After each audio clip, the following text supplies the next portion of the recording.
والله عزيز حكيم. فمن تاب من بعد ظلمه وأصلح فإن الله يتوب عليه إن الله غفور رحيم.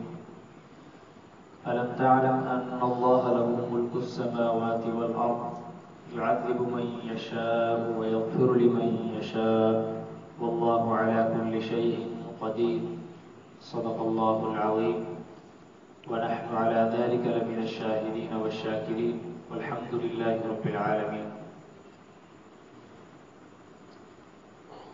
اور جو چوری کرے مرد ہو یا عورت ان کے ہاتھ کاٹ دیے جائیں، یہ بدلہ ہے اس کا جو کچھ ان لوگوں نے کمایا. اور اللہ تبارک و تعالیٰ کی طرف سے عبرت، اور اللہ تعالیٰ جو غالب ہے، حکمت والا ہے. جو شخص اس ظلم کے بعد توبہ کر لے اور اپنی اصلاح کر لے بس اللہ تبارک و تعالیٰ اس کی توبہ قبول کرتا ہے. بے شک اللہ تعالیٰ بخشنے والا مہربان ہے. کیا آپ کو معلوم نہیں کہ بے شک اللہ تعالیٰ ہی اسی کے لیے ہے سب کچھ، جو کچھ آسمانوں میں اور جو کچھ زمینوں میں ہے. وہ جسے چاہتا ہے عذاب دیتا ہے اور جسے چاہتا ہے بخش دیتا ہے، اور اللہ تعالیٰ ہر چیز پر قدرت رکھنے والا ہے. فساد فی الارض کے حوالے سے گزشتہ آیات میں بھی تفصیل گزری کہ زمین میں جو شخص فساد پھیلاتا ہے اس کی خاص طور پر شریعت نے سزائیں مقرر کی. اس سے پہلے ڈاکہ ڈالنے کے حوالے سے تفصیل کے ساتھ پچھلی آیات مبارکہ میں یہ مضمون گزرا کہ جو شخص ڈاکہ ڈالتا ہے کسی دوسرے کے مال پر تو گویا کہ وہ بھی زمین میں فساد پھیلا رہا ہے. ایسے شخص کے لیے بھی شریعت نے حدود مقرر کی کہ اسلامی حکومت والوں کو چاہیے کہ اس کا ہاتھ کاٹ دیا جائے، مخالف سمت کی ٹانگ کاٹ دی جائے. اگر وہ قتل و غارت گری کرتا ہے،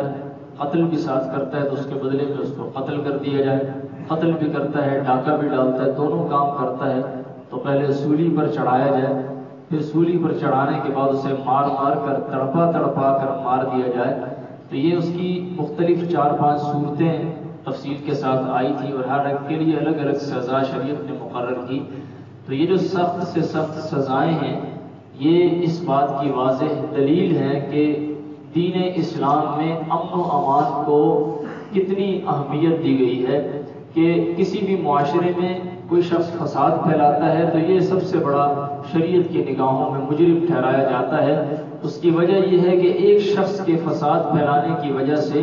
کئی لوگ گناہگار ہوتے ہیں، کئی لوگوں کی آبروئیں اور عزتیں داؤ پر لگ جاتی ہیں، کئی لوگوں کا مال غیر محفوظ ہو جاتا ہے اور اس قسم کی کئی چیزیں وجود میں آ جاتی ہیں. تو اگر اسی بیماری کو ہی کاٹ دیا جائے، جڑ سے اکھاڑ دیا جائے، جو شخص برا ہے اسی کو الگ کر دیا جائے، یا ہاتھ کاٹ دیا جائے یا ٹانگ کاٹ دی جائے یا اسے قتل کر دیا جائے، تو اگر اسی برائی کو ہی ختم کر دیا جائے تو اس ایک برائی کو ختم کرنے کی وجہ سے کئی چیزیں ایسی ہیں جن کے اندر کسی قسم کی کوئی خرابی پیدا نہیں ہوتی اور معاشرہ امن و امان کے ساتھ رہتا ہے، ایک بہترین نظام چلتا رہتا ہے. لیکن اگر ایک مجرم کو چھوڑ دیا جائے تو اس ایک مجرم کی وجہ سے کتنے جرائم اس کے بعد پیدا ہوتے ہیں، کتنے لوگوں کو کتنا نقصان اٹھانا پڑتا ہے اور کتنا معاملات خراب ہو جاتے ہیں. تو یہ ساری چیزیں ہیں. اس وجہ سے دین اسلام میں اس قسم کی حدود اور یہ ساری قیود جو ہیں قرآن کریم نے بیان فرمائی. تو بہرحال ڈاکہ ڈکیتی کے بعد چوری کے معاملے میں اس آیت مبارکہ میں شریعت نے حد مقرر فرمائی کہ جو کوئی شخص چوری کرتا ہے، اب چوری کرنے والا چاہے وہ مرد ہے یا عورت ہے دونوں برابر ہیں، اگر چوری میں دونوں کے اوپر ثابت ہو گئی کہ انہوں نے چوری کی اور جو نصاب فقہاء نے مقرر کیا کہ کتنا نصاب کم از کم چوری ہو تو اس کے اوپر حد ہوتی ہے، اس نصاب کے برابر یا اس سے زیادہ کی چوری کوئی کرتا ہے تو ایسے شخص کی سزا کیا ہے وہ اس آیت مبارکہ میں ذکر کی گئی. تو فرمایا والسارق والسارقۃ فاقطعوا ایدیہما. پہلے السارق یعنی کہ جو مرد چوری کرے، پھر فرمایا والسارقۃ یا کوئی عورت چوری کرے. پہلے مرد کا ذکر ہے اور اس کے بعد عورت کا ذکر ہے. جبکہ سورۃ النور میں جہاں زنا کی حد کا بیان کیا گیا کہ اگر کوئی شخص زنا کا ارتکاب کرتا ہے، مرد ہے یا عورت، اس میں پہلے عورت کو ذکر کیا گیا اور بعد میں مرد کو. الزانیۃ والزانی، یعنی پہلے عورت کا ذکر ہے اگر کوئی عورت زنا کرتی ہے یا کوئی مرد زنا کرتا ہے، اور یہاں چوری کے معاملے میں پہلے مرد کا ذکر ہے اور پھر عورت کا ذکر ہے. حضرت تھانوی نور اللہ مرقدہ اپنی تفسیر میں بیان فرماتے ہیں کہ اسی باریک نقطے کے حوالے سے انہوں نے اپنے استاد محترم مولانا یعقوب نانوتوی رحمۃ اللہ تعالی علیہ سے جب استفسار کیا تو انہوں نے اس کا جواب یہ دیا کہ چوری کرنا انتہائی محنت اور مشقت کا کام بھی ہے، اور یعنی بڑے دل والے، بڑے جگر والے انسان کا کام ہے. چھوٹے دل کا انسان عام طور پر اس قسم کے کام کا ارتکاب نہیں کرتا. یہ کام محنت کش بھی ہے اور دوسرا تھوڑا تحمل والا بھی ہے کہ دل کے اندر اتنی برداشت بھی ہو کہ انسان اتنا بڑا قدم اٹھا رہا ہے. تو اس قسم کی جو چیزیں ہیں وہ اللہ نے مرد میں بنسبت عورت کے زیادہ رکھی ہیں. مرد کو اللہ نے طاقت بھی زیادہ دی ہے اور دل بھی بڑا دیا ہے کہ بڑے سے بڑا کام بھی یہ کر گزرتا ہے. اسی لیے تنبیہ کے لیے پہلے مرد کا ذکر ہے کہ اگر مرد چوری کرتا ہے یا عورت چوری کرتی ہے تو مطلب اس کا یہ ہوا کہ اگر مرد چوری کے کام میں جائے گا تو اس کو پکڑ زیادہ ہوگی، کیونکہ اس کو تنبیہ اسی لیے کی ہے کہ یہ عام طور پر اس سے اس کام کے ارتکاب کا ہونا یہ زیادہ بنسبت عورت کے پایا جاتا ہے، اس لیے اس کو روکنے کے لیے پہلے اس کا ذکر کیا گیا. اس کے برعکس جہاں زنا کا معاملہ ہے تو زنا کے معاملات میں عام طور پر عورت میں اللہ تبارک و تعالیٰ نے مرد کی بنسبت حیا زیادہ رکھی ہے. عورت اس سے زیادہ بچ سکتی ہے، اس میں یہ طاقت زیادہ ہوتی ہے شرم و حیا والی، تو وہ اس کام کے کرنے سے ذرا گریز کرتی ہے. تو اس وجہ سے اگر وہ اس کے باوجود اس طرف جاتی ہے تو پہلی تنبیہ اللہ نے زنا کے معاملے میں، حد کے معاملے میں عورت کو کی ہے کہ تم میں ہم نے شرم و حیا رکھی ہے، تم اس کام کی طرف مت جانا. اگر کوئی جاتی ہے تو پہلے اللہ نے اسی کو مخاطب بنا کے اس کا ذکر کیا کہ اگر تم زنا کا فعل کرو گی، اس قسم کی بدکاریوں کے اندر تم مبتلا ہو جاؤ، اگر مرد ہو یا عورت تو پھر اس کی سزا یہ ہے کہ اگر شادی شدہ ہے تو رجم کر دیا جائے، سنسار کر دیا جائے، اور اگر غیر شادی شدہ ہے تو پھر اس کے کوڑے ہیں. تو بہرحال یہ چوری کا جہاں باب ہے یہاں پہلا مخاطب اللہ نے مرد کو بنایا، کیونکہ مرد جو ہے اس میں یہ صلاحیتیں بہت سارے کاموں کی پائی جاتی ہیں، اسے چاہیے کہ ان کو سنبھال کے رکھے اور ان سے اپنے آپ کو باز رکھے. تو فرمایا کہ اگر کوئی مرد یا عورت چوری کرے اس کی سزا یہ ہے کہ فَقْطَعُوا أَيْدِيَهُمَا، ان کا ہاتھ کاٹ دیا جائے. اب ہاتھ کاٹنا، اس کے بارے میں یہ وضاحت قرآن کریم کے اندر نہیں ہے کہ ایک ہاتھ کاٹا جائے یا دو کاٹے جائیں، اور ہاتھ کہاں تک کاٹا جائے، انسان کے گڈے تک کاٹا جائے، کوہنی تک کاٹا جائے، یا پھر یہ کہ ڈائریکٹ جو ہے وہ پورا بازو کاٹ دیا جائے، اس کی وضاحت نہیں. لیکن فقہائے کرام میں جو جمہور فقہائے کرام ہیں ان کے اس بات پر اتفاق ہے کہ اس کا ہاتھ کلائی سے کاٹ دیا جائے، یعنی یہ جگہ جو جوڑ والی ہاتھ کے پیچھے ہوتی ہے اس کلائی سے اس کا ہاتھ کاٹ کر الگ کر دیا جائے. دایاں ہاتھ پہلے کاٹا جائے، اور اگر اس کے بعد دوبارہ چوری کا ارتکاب کرتا ہے تو دایاں ہاتھ کاٹا تھا تو اب بایاں پاؤں کاٹ دیا جائے. اب یہ شخص اتنا ناکارہ ہو جائے گا کہ چوری کرنے کی دوبارہ جرت ہی نہیں کرے گا، اور اس کی دیکھا دیکھی کسی اور شخص کے اندر بھی اتنی جرت پیدا نہیں ہوگی کہ پھر کسی کے غیر کے مال کے اندر کسی بھی قسم کا کوئی تصرف کرنے کی جرت اور جسارت کر سکے.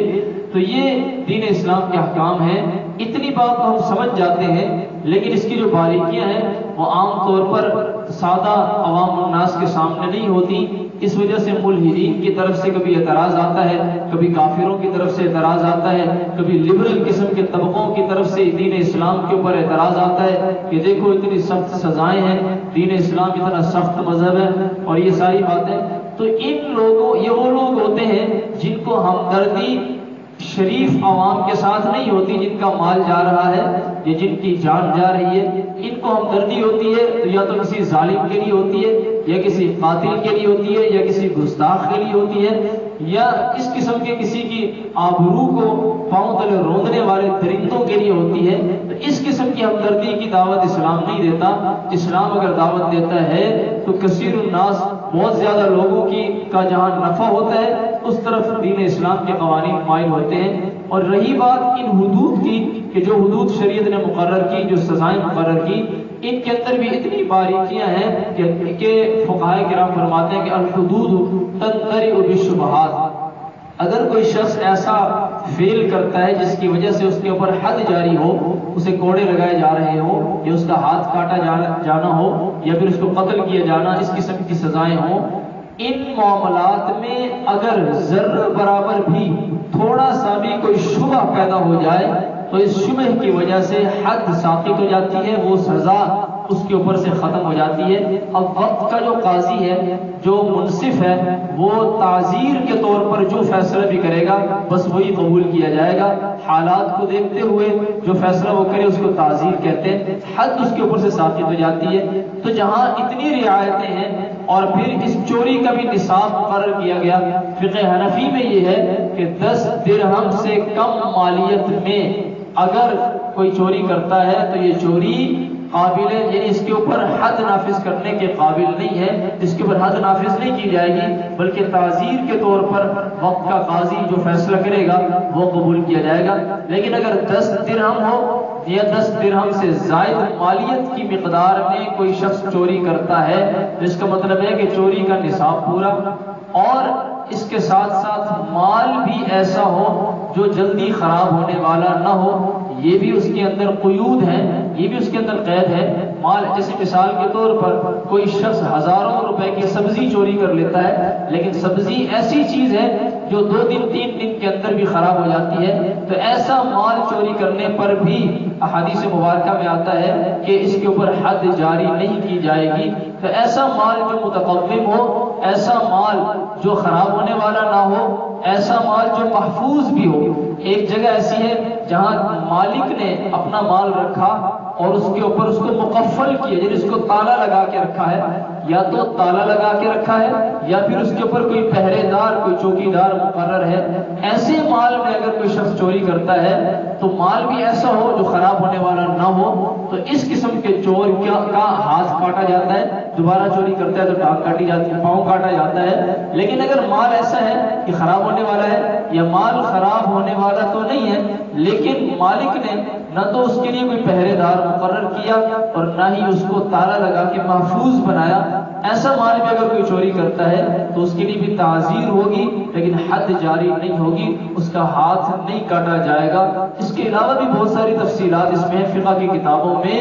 تو بہرحال بہت ساری اس کے اندر رعایتیں ہی رعایتیں ہیں۔ تو حد بالکل آخری منزل ہے، بالکل آخری ایک سطح ہے اس سزا کی کہ اگر ہر لحاظ سے چور کے اوپر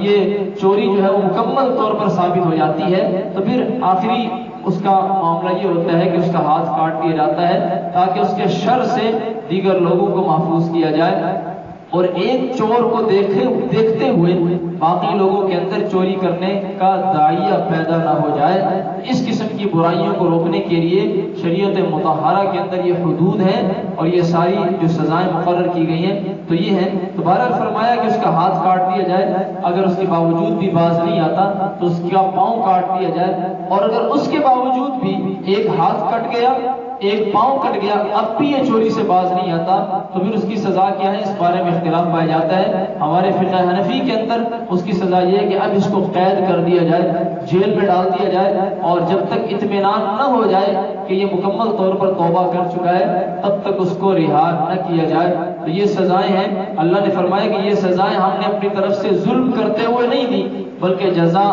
بما کسبا، یہ اسی وجہ سے دی جو ان لوگوں نے اپنے ہاتھوں سے کمایا۔ جب شریعت نے اتنی سخت سزائیں مقرر کی ہیں تو پھر کیوں کوئی شخص اس بات کی جرت کرتا ہے کہ کسی کے غیر کے مال کے اندر تصرف کرے اور جا کے اس میں چوری کرے، کسی کے مال کو غیر محفوظ بنائے؟ تو جو اس نے حرکت کی ہے اسی کی سزا اس کو دی جا رہی ہے، نکالا من اللہ، اور یہ اللہ تبارک و تعالیٰ کی طرف سے ہوتا ہے، اور ایسے شخص کو ذلیل کرنے کے لیے ہوتا ہے جو شخص دوسرے کا مال چوری کرتا ہے۔ اللہ تبارک و تعالیٰ غالب ہے، عزیز ہے اور حکیم بھی ہے، حکمت والا بھی ہے، یعنی اس کے ہر معاملے میں حکمتوں کا بہت بڑا راز پایا جاتا ہے جن کو ہم سمجھ نہیں سکتے۔ تو سب سے بڑی حکمت اس میں یہ ہے کہ ایک معاشرہ انتہائی امن و امان کے ساتھ رہنے والا تبھی ہو سکتا ہے جب ہم اس قسم کی سزاؤں کا نفاذ کریں گے۔ تو یہ سزائیں اگر آج بھی ملک پاکستان کے اندر بھی اگر نافذ ہو جائیں تو پورے ملک میں جو روزانہ اتنا چوریوں کا بازار گرم ہے، ایک مزدور کما کما کے اتنا مال اکٹھا کرتا ہے کہ اپنی بچی کی شادی کر سکے یا اپنے بیٹے کا مستقبل سنوار سکے، اس کی 15 سے 20 سال کی محنت کے اوپر ایک ہی لمحے میں ایک بدبخت چور آتا ہے اور سارا مال اٹھا کے لے جاتا ہے۔ تو اتنی بے دردی، اتنی درندگی، یہ ساری چیزیں ہیں، ان کو ختم کرنے کے لیے اور کوئی طریقہ نہیں ہے سوائے اس کے کہ قرآن کریم کی جو مقررہ سزائیں ہیں ان کو نافذ کر دیا جائے۔ تو بہرحال اب چوری کا فعل ہو جائے اور اس کے بعد جب عدالت تک بات پہنچ جائے، ہاتھ کاٹ دیا جائے، پاؤں کاٹ دیا جائے، ایسی صورتحال کے بعد بھی اگر فمن تاب من بعد ظلمہ، ایسے ظلم کرنے کے بعد بھی اگر کوئی شخص توبہ کر لیتا ہے کہ ہاتھ کٹ گیا، دنیا کے اندر سزا مل چکی، پاؤں کٹ گیا، دنیا کی سزا تو میں بھگت چکا، اب آخرت کے حوالے سے اگر یہ شخص توبہ کرتا ہے اور اللہ تبارک و تعالیٰ سے معافی مانگتا ہے تو پھر یہ ہے کہ اللہ فرماتے ہیں کہ اپنی اصلاح بھی کر لے، توبہ کر لے، اصلاح کر لے۔ توبہ کر لے کا مطلب اس سے پہلے جو کیا اس پر نادم ہو اور اللہ سے دعائیں کرے کہ یا اللہ مجھے بخش دے، اور اپنی اصلاح بھی کر لے کہ آئندہ اس کے بعد کسی قسم کا ایسا فعل نہ کرے۔ تو ایسی صورت میں اللہ فرماتے ہیں کہ ان اللہ یتوب علیہ، اللہ تبارک و تعالیٰ اس کی توبہ قبول کر لیتا ہے اور وہ بخشنے والا ہے، مہربان ہے انتہائی۔ تو بہرحال یہ ہے کہ توبہ بھی کی جائے اور ایسے شخص کو سزائیں بھی دی جائیں۔ ایک حدیث پاک میں یہ بھی آتا ہے، آپ صلی اللہ علیہ وسلم فرماتے ہیں کہ اگر کہیں کسی علاقے میں کوئی چوری کا معاملہ ہو جائے، کوئی اس قسم کا معاملہ ہو جائے جس پر حد نافذ ہوتی ہو، تو علاقے والوں کو چاہیے کہ عدالت تک بات کو نہ لے جائیں بلکہ آپس میں ہی اس معاملے کو سلجھا لیں، کیونکہ عدالت جانے سے پہلے معاملہ سلجھ جائے تو حد سے بچ سکتا ہے۔ لیکن اگر عدالت تک بات چلی گئی اور اسلامی حکومت قائم ہے، اسلامی قوانین نافذ ہو چکے ہیں، تب تو پھر حد سے بچنے کا اور کوئی راستہ نہیں۔ شریعت نے بہرحال یہی ترغیب دی ہے کہ حتی الامکان جتنا ہو سکے حدود سے عوام کو بچایا جائے اور تعزیر کے اوپر گزارا کیا جائے۔ تو بہرحال اس معاملے میں ایک اور معاملہ آتا ہے سفارش کا، کہ عام طور پر مجرم جو ہوتے ہیں وہ طاقتور ہوتے ہیں اور اتنے طاقتور ہوتے ہیں کہ بڑے سے بڑے لوگ ان کی سفارش کے لیے کھڑے ہو جاتے ہیں اور معاملات انتہائی خراب ہو جاتے ہیں، مظلوم اکیلا رہ جاتا ہے اور ظالم کے ساتھ کتنے لوگ کھڑے ہو کے اس کی معاونت کرتے ہیں۔ ایسے لوگوں کے لیے صرف ایک واقعہ عرض کر دینا کافی ہے۔ نبی کریم صلی اللہ تعالی علیہ وآلہ وسلم کے زمانے میں ایک عورت تھی فاطمہ، قبیلہ بنی مخزوم سے اس کا تعلق تھا، اور یہ قبیلہ انتہائی معزز قبیلہ تھا، انتہائی بڑے لوگ تھے اس قبیلے کے ساتھ تعلق رکھنے والے۔ اس عورت نے چوری کی، جب اس نے چوری کی، چوری ثابت ہوئی اور حد اس کے اوپر نافذ ہونی تھی، اس کا ہاتھ کاٹا جانا تھا، تو اس قبیلے کے لوگوں نے یہ فیصلہ کیا کہ اگر ہمارے قبیلے کی عورت